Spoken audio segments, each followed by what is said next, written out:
presidente venezuelano deposto, Nicolás Maduro, foi transferido esta segunda-feira de uma prisão federal para comparecer à primeira audiência no Tribunal dos Estados Unidos da América. Nicolás Maduro responde por crimes de narcoterrorismo e tráfico internacional de drogas. Nicolás Maduro foi conduzido na manhã desta segunda-feira do Centro de Detenção Metropolitano de Brooklyn para o Tribunal Federal de Manhattan, em Nova Iorque, onde enfrenta a primeira audiência perante a Justiça norte-americana. A sessão acontece 2 dias após a sua prisão, ocorrida no sábado em território venezuelano, durante uma operação militar conduzida pelas Forças Armadas dos Estados Unidos, que culminou com a transferência do líder venezuelano para o solo americano. Esta audiência marca o primeiro passo formal do processo criminal que ocorre no Distrito Sul de Nova Iorque. Maduro foi indiciado inicialmente em 2020 pelo Ministério Público dos Estados Unidos.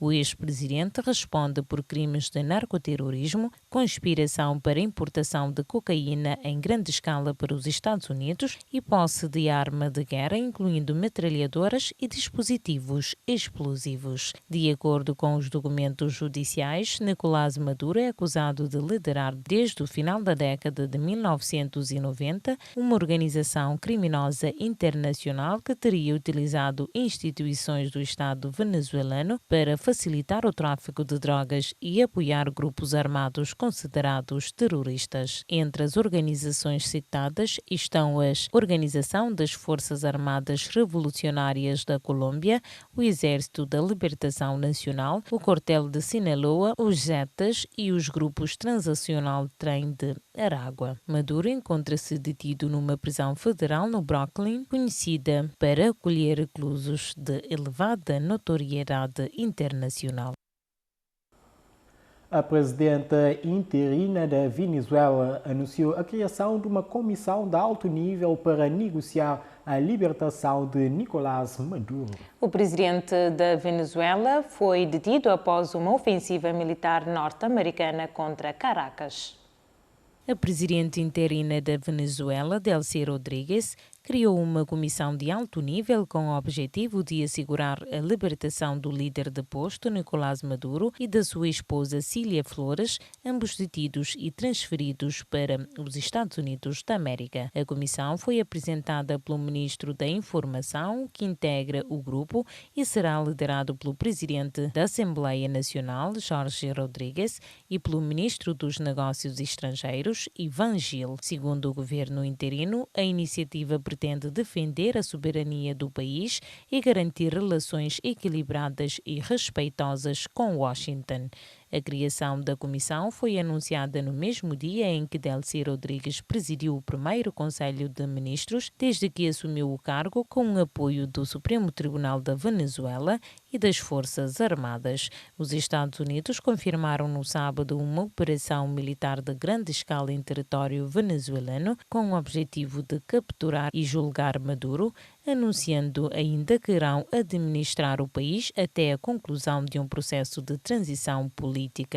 O presidente norte-americano Donald Trump admitiu a possibilidade de novas ofensivas caso seja necessário. A operação gerou reações divergentes na comunidade internacional. Enquanto alguns países saudaram a queda de Maduro, outros condenaram a intervenção.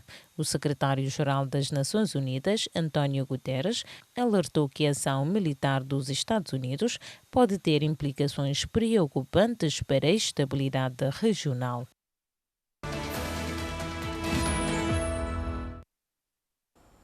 Em Alcobaça, em Portugal, um incêndio num prédio de habitação provocou a morte de uma mulher de 76 anos e deixou um idoso gravemente ferido. O fogo deflagrou na noite de domingo e obrigou ao desalojamento de 31 pessoas. As chamas deflagraram por volta das 11 da noite num edifício situado na rua Bernardino Lopes de Oliveira, no distrito de Leiria. Segundo o comandante dos bombeiros de Alcobaça, Leandro Domingos, o incêndio vitimou mortalmente uma mulher de 76 anos e provocou ferimentos graves num homem de 90 anos que foi transportado de urgência para o hospital de Leiria. O prédio, composto por 13 apartamentos distribuídos do resto do chão ao quarto andar, ficou temporariamente inabitável. A maioria dos moradores foi realojada em casas de familiares, enquanto 3 pessoas foram acolhidas numa pensão ao abrigo de um acordo com a autarquia local. O incêndio, cujas causas ainda estão por apurar, foi dado como extinto cerca das 3 da madrugada e não atingiu edifícios vizinhos.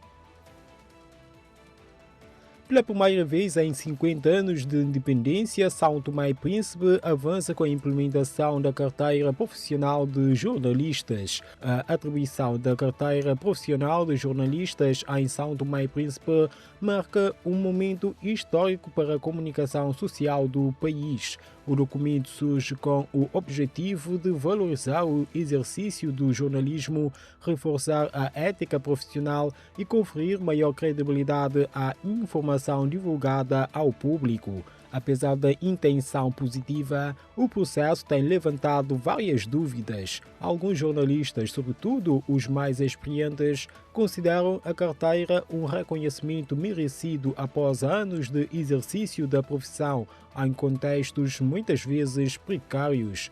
No entanto, outros profissionais manifestam preocupação quanto aos critérios adotados para a sua atribuição.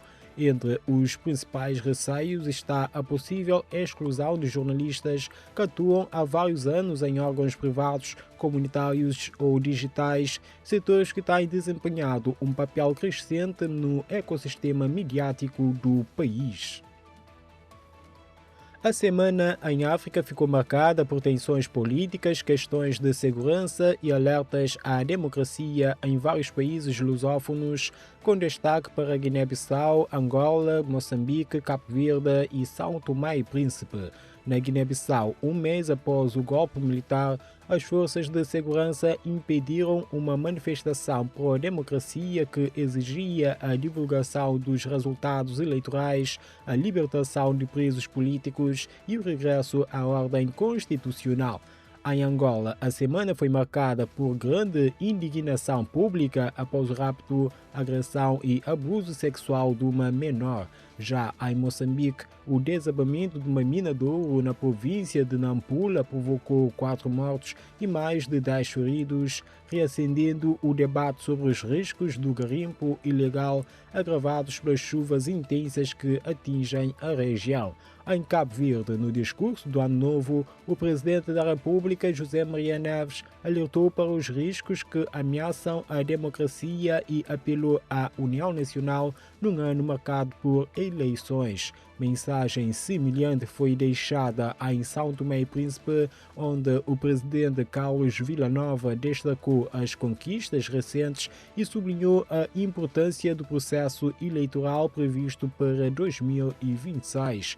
No desporto, os oitavos de final do Campeonato Africano das Nações continuam a decorrer, com Moçambique a ser o único país lusófono ainda em competição.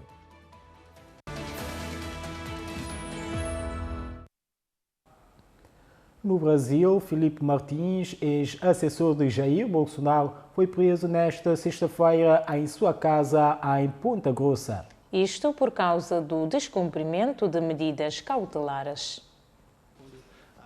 Condenado a mais de 21 anos de prisão por envolvimento na tentativa de golpe de Estado, Filipe Martins teve os passaportes recolhidos, usava tornozeleira eletrônica, não tinha autorização para falar com outros investigados e estava proibido de usar as redes sociais. Segundo o ministro Alexandre de Moraes, o ex-assessor especial da presidência da Jair Bolsonaro descumpriu uma das medidas cautelares impostas pelo Supremo. Moraes afirmou que os próprios advogados admitiram o uso de uma rede social com a justificativa de preservar e organizar elementos importantes para a defesa.